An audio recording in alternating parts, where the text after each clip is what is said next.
Imagine to self.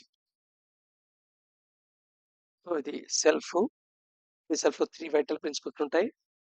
Divinity, consciousness and free will. So ఇవి reflect అవుతాయి చిత్ and బుద్ధి గుండా. అక్కడ దానివల్ల ఛాయ ఏర్పడుతుంది. అండ్ సేమ్ టైము అహంకారం ఏర్పడుతుంది. ఈ మొత్తాన్ని జీవ అనే వ్యవస్థ అంటాం.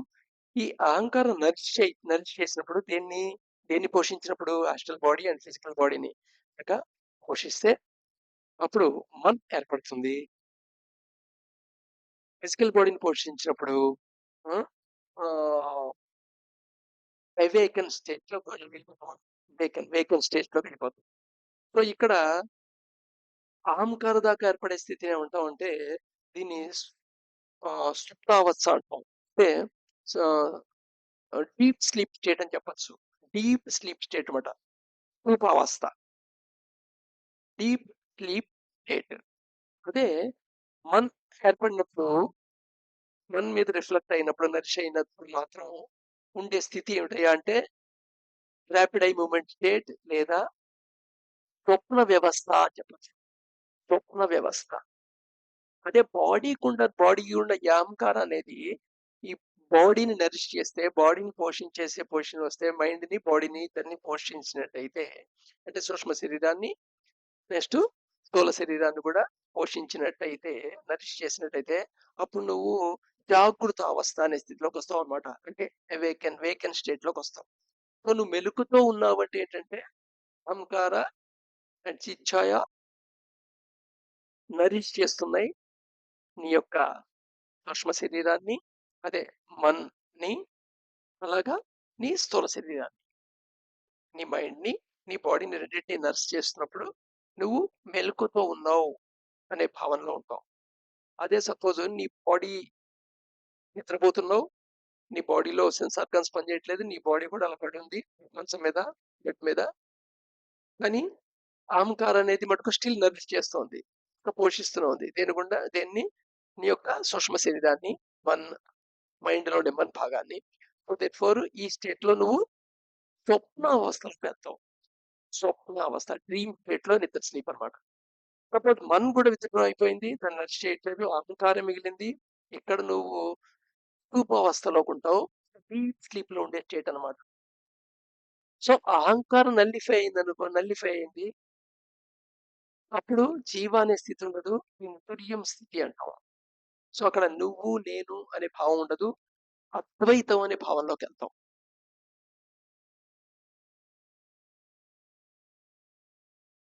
సో మీకు ఇక్కడ క్లియర్ అయి ఉంటుంది కదా. సో దేర్ ఫోర్ ఈ మనం 24 అవర్స్ లో అనుభవించే మెలకువ స్థితి, కలలు కనే స్థితి, దీర్ఘ డీప్ స్లీప్ లో ఉన్న స్థితిలో మనం మన యొక్క ఫిజికల్ బాడీని, ఆస్ట్రల్ బాడీని అండ్ క్యాజువల్ బాడీని ఎక్స్పీరియన్స్ అవుతాం అనమాట. ఫిజికల్ బాడీని ఎప్పుడు ఎక్స్పీరియన్స్ అవుతావు? మెలుకుతూ ఉన్నప్పుడు.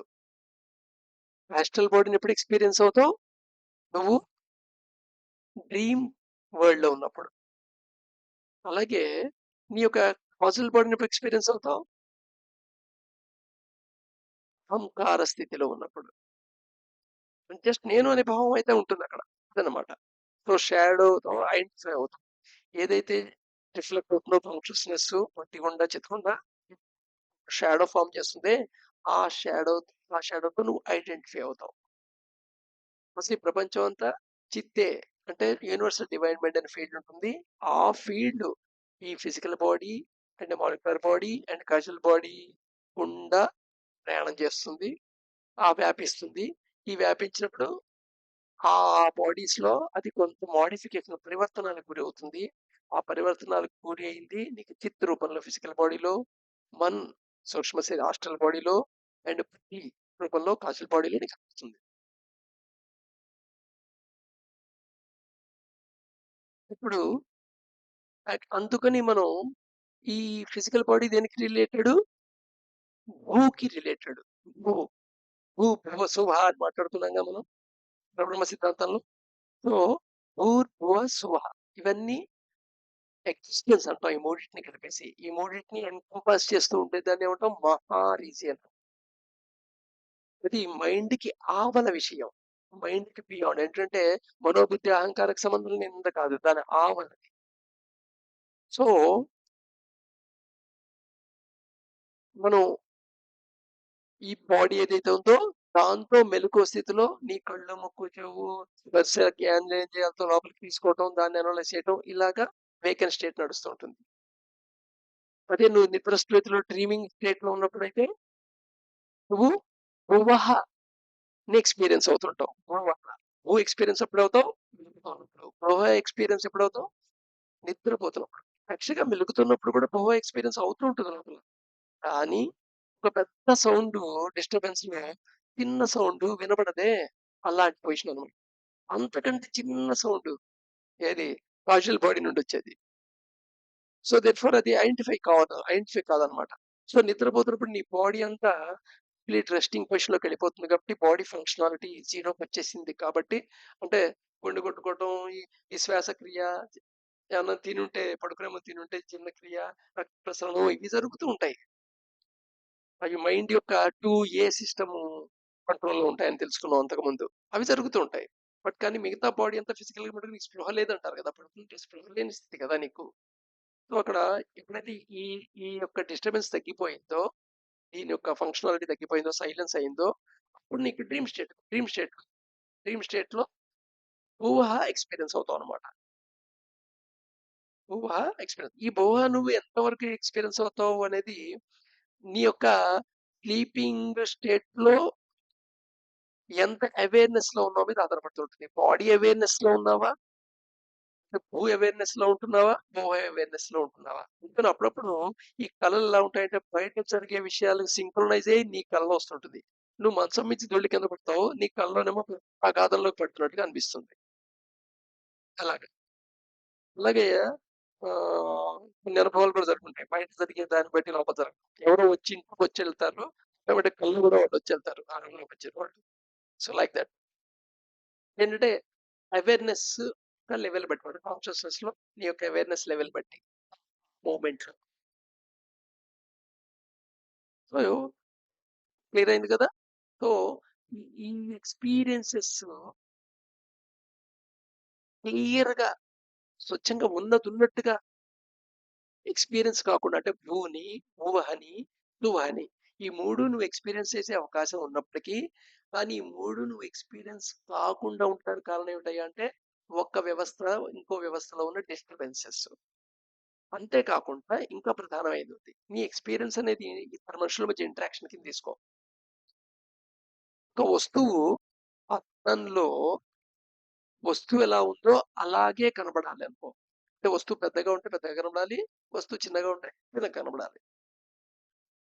బట్ అద్దమే వంకర టింకరగా ఉందనుకో, ఇప్పుడు వస్తువు స్వరూపం మారిపోతుంది కదా! వస్తువు స్వరూపం మారిపోతుంది. మనిషి మధ్య ఇంటరాక్షన్ కూడా అలాగే ఉంటుంది. ఒక మనిషి లోపల ఏర్పడుతున్న పిక్చర్ ఉంటుందే, ఆ పిక్చర్ డిఫార్మ్ అయి ఉంటుంది. ఆ డిఫార్మ్ అవ్వటానికి 2 కారణాలు. నీకేమనిపిస్తుంటుందంటే, అద్దం యొక్క లోపం ఉంది కాబట్టి వస్తువు వికృతంగా కనబడింది. ఒక ఛాన్స్. అసలు వస్తువే అలా వికృతంగా ఉంది కాబట్టి అద్దంలో అలా కనపడింది. వస్తువు వికృతంగా ఉండి వికృతంలా కనబడుతుంది అంటే, అద్దం సాఫ్ట్‌గా ఉండాలి. అద్దంలో లోపం ఉండకూడదు. అద్దంలో లోపం ఉంది, వస్తువులో కూడా లోపం ఉందనుకో, వికృతః వికృతః అవుతుంది. డబుల్ వికృతి. ఇప్పుడు ఇదే ప్రాబ్లమ్ అన్నమాట. ఇద్దరు మనుషుల మధ్య ఇంటరాక్షన్‌లో ఏంటంటే, వాళ్ళ వాళ్ళ స్వరూపం నువ్వు వాళ్ళ ప్రవర్తన ద్వారా చేస్తావు. వాళ్ళ ప్రవర్తన దేని మీద ఆధారపడుతుంది? వాళ్ళ లోపలుండే ఆస్ట్రల్ బాడీ యొక్క మీద ఉండే పిక్చర్ మీద ఆధారపడుతుంది.